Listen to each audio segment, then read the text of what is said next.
This is my 2014 Ford Focus ST, and I absolutely love this car.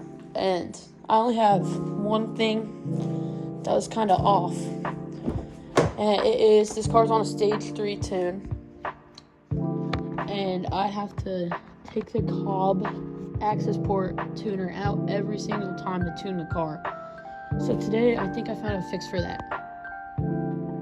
This is a Cobb access port tuner holder that will mount up to my windshield, and hopefully it can stay plugged in.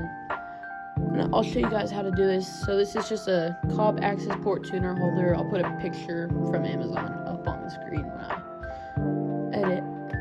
But it should be a pretty simple install, and it was only like $10. So yeah. The first thing you want to do is just right here at the trim, you want to pull this and just get it out of the way. But yeah, you can just pull that off straight with your hands. Then you want to find some just like prying tool. I'm just using this.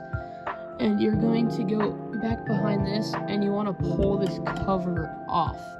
And their metal clips back in there, so you don't got to worry about breaking it. That's the last thing that'll break. But I will talk to you guys after I get this piece slightly pulled off. I just pried it the tiniest bit and slid my finger under and kind of like pulled it. It popped right off. So that was really simple. And this trim's wanting to fall off, so I'll set that over there. But yeah, and then straight up, what you're gonna do is just first open your access port that you plug into, and then we're gonna pop that into here. Some other people might be just wondering why I don't just plug it in there and like poke the wires through.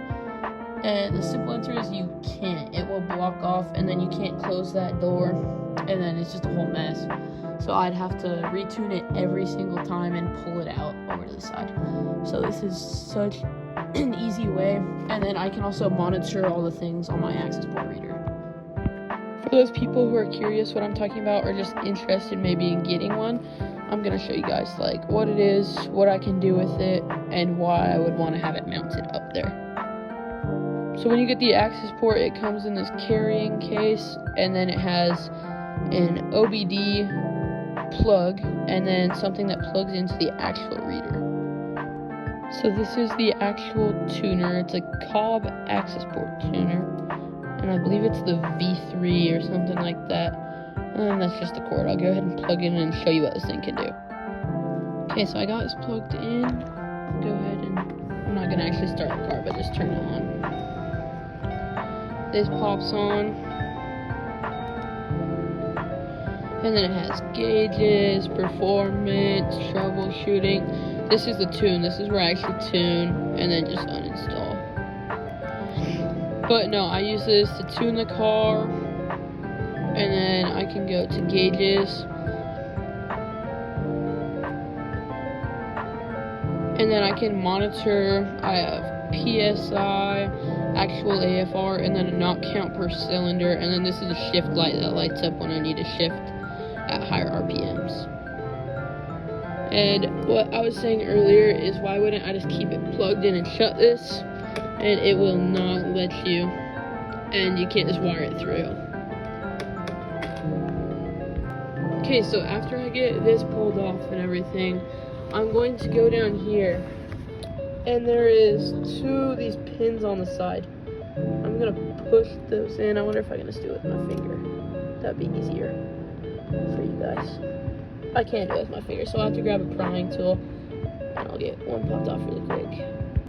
I did go ahead and latch the door so it won't shut, or it won't beep. But I'm gonna pry these pins out in here.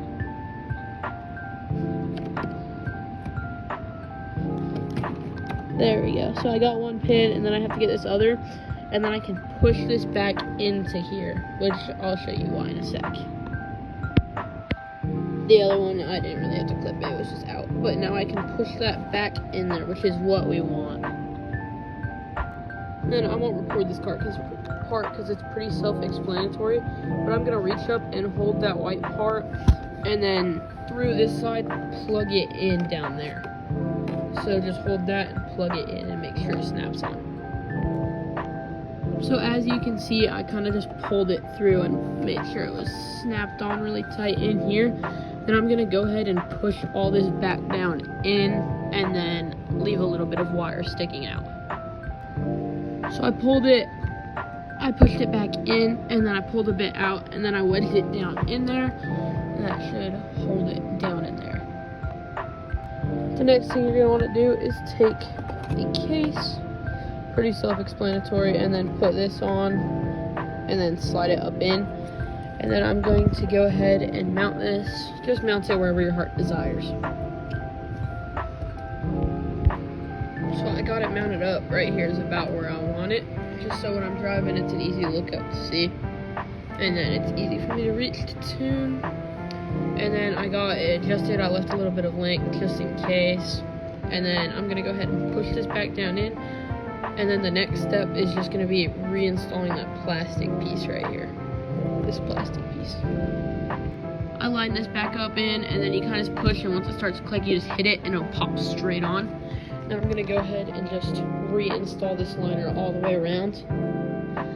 And if you go to do this and it's overlapping, you just haven't pushed the down, like this bottom part down far enough. Okay, so I got that panel popped up, the side mounting on, then I got that mounted, and it is time for the final test. I'll turn on the car and plug this bad guy in. Let's pray it works. There it is. Plugged in. Boom.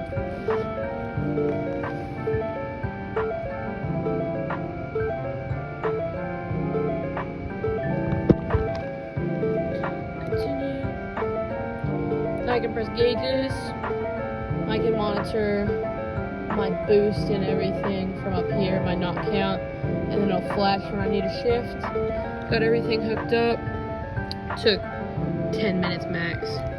So $10, 10 minutes. Fixes the only issue I really have with the car. Now it's pretty much exactly how I want it. But thank you guys for watching, and I'll put a video out this week, hopefully, on everything I have done to my car, like upgrade list and everything. And then I'm just doing little stuff like this, and then eventually once I start moving into like turbos and stuff, I'll actually make a video on like my total car build once it's like exactly how I want it, like probably a wide body and stuff. And then yeah, I'll put out a video on everything I've done, make like a 10 or 15 minute build series video. But yeah, should be pretty sick. Thank you guys for watching.